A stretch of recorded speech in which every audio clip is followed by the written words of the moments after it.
So teacher candidates, hi, this is Dr. Rick Barsh, and I've made this video here on behalf of myself and Dr. Tammy Backrack regarding the Cal TPA. We are your coordinators, and for many of you who have tuned in, this is our third podcast.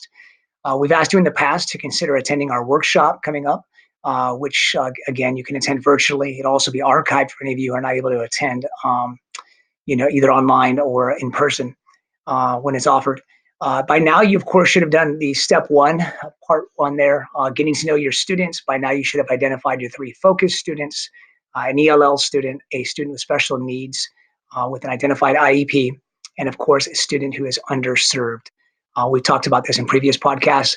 By now, you've also should have made sure that you've collected permission slips from anybody who will be on the video recording, either students and or aides of any like. So most of these records or permission slips have already been collected by the district, and those permissions will serve your purpose.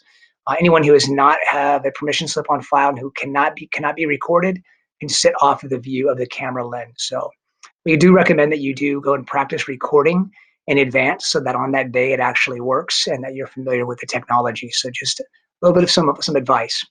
By now, you should have already been talking to your host teacher about where you think that your lesson plan will take place in the corresponding unit that you're in, and making plans in preparation for you to be able to teach that lesson on that particular day so that there's no hiccups and that your host teacher or mentor teacher is on track with you about this lesson and that you've reviewed that there with them.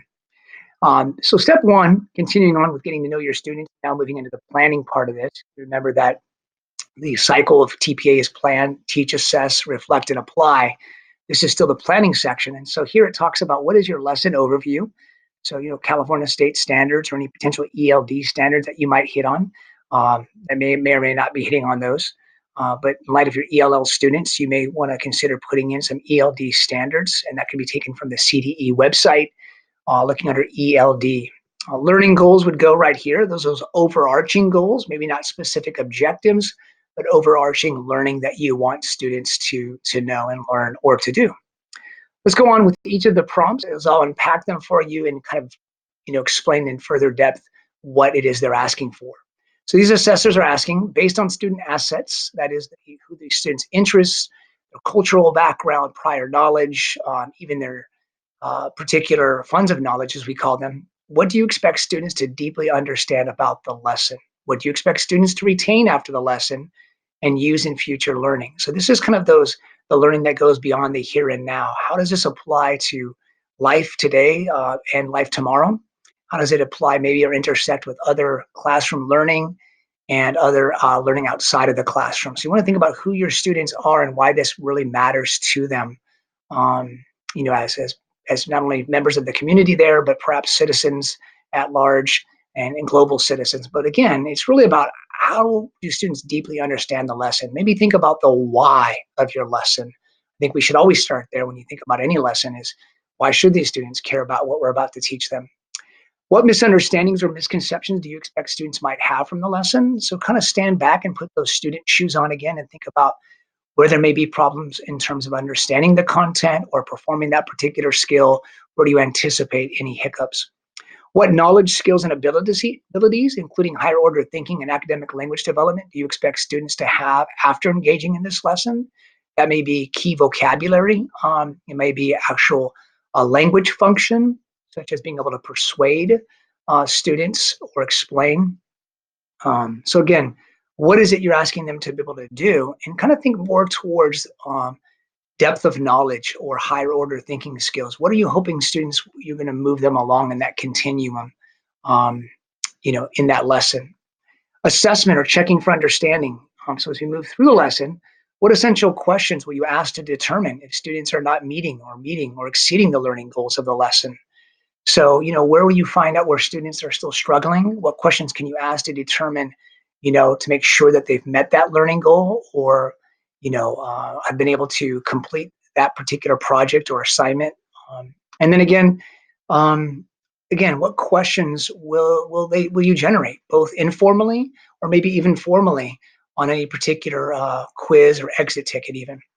What will students do to demonstrate achievement of content during the lesson? So this is kind of like the proving behavior. What is it that students will do or perform or construct that will show you that you know that they know.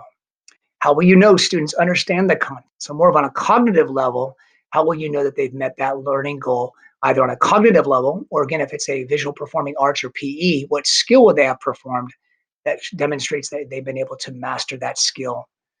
As we move on, uh, based on student assets, what activities will the students be involved in during the lesson to support, engage, and challenge their achievement of the learning goals?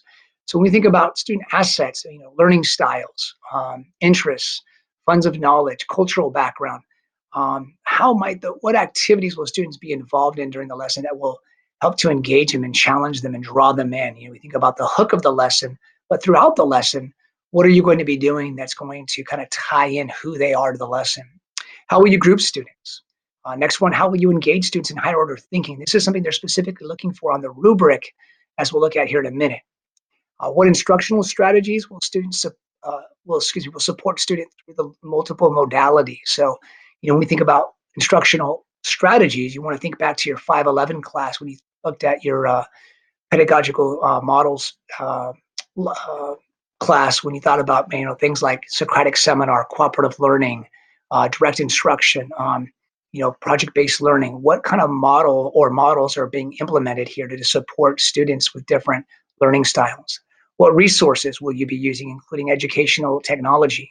And finally, very importantly, what adaptations or accommodations might you use to support those particular focus students? And I would list them out individually, saying, I provided this accommodation or modification for this student because of their needs. And here's where you need to be very clear about how those particular accommodations are meeting a particular need, right? So we don't want to just simply say for our ELL student, if they're a Spanish speaker, I'm going to give them a Spanish English dictionary. Well, that may not necessarily help them with a writing task in particular.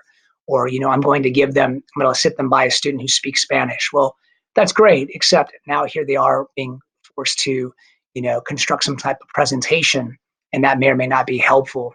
So again, think about their needs and consider appropriate remedies that are congruent with their needs. They should match. Listen, we're going to look at one last little template here, and this is just a particular template that you could use when you think about a lesson plan. We'll go over this here in more detail, but as you kind of just peruse this, you're noticing this is all about the rationale for your template, for your lesson plan. And so consider that you're talking about, let me move this here. You're talking about a template that is being utilized, thinking about students' prior academic knowledge, their learning needs. I think what we'll do here for the sake of time is just to know that we'll do another video that will help you to answer your rationale for why you're going to do your template. I think our time can be better served in the next couple of minutes by looking at this rubric here. If you look at this rubric here, these are the rubrics that the assessors actually use with the TPA. And I want to point this one out because you can see that a level 2 would include things like vague language and minimally explaining the lesson and how it connects to the objectives, or maybe minimally explaining the strategy the teacher used to create a positive and safe learning environment. But you can see as you move down the continuum, you're really talking about being more clear about, in this case, connecting the lesson to prior learning, or in this case, how they're explicitly, right, in their video clips, showing how they're creating a positive and safe learning environment. But you'll notice as you move even down further, 4s and 5s, which are oftentimes not very difficult to get, but candidates often leave that out, is what UDL strategies are you implementing to create an inclusive environment, not only for the needs of your focus students, but for all students. So you should be thinking about multiple means of representation and multiple means of expression and so forth, if you're now familiar with UDL. So keep thinking UDL. That's what's going to move you along the continuum in getting 3s, 4s, and 5s rather than simply 2s or even 1s on your TPA. So I hope that's helpful. We'll land the plane here at this point, but I would also make sure that you're looking at these rubrics in that assessment guide going, where would a 3 land me? Remember, 1s and 2s are not passing. You can get some 2s, but you can't have too many. So you really want to be thinking about, how do I move down the continuum of 3s, 4s, and 5s? What are they asking for? And how will I make sure that I pass? So lean into those rubrics that are found in that assessment guide that we've given to you, and all the best. Keep asking questions, and we'll review the last part of step one next time. Thank you so much.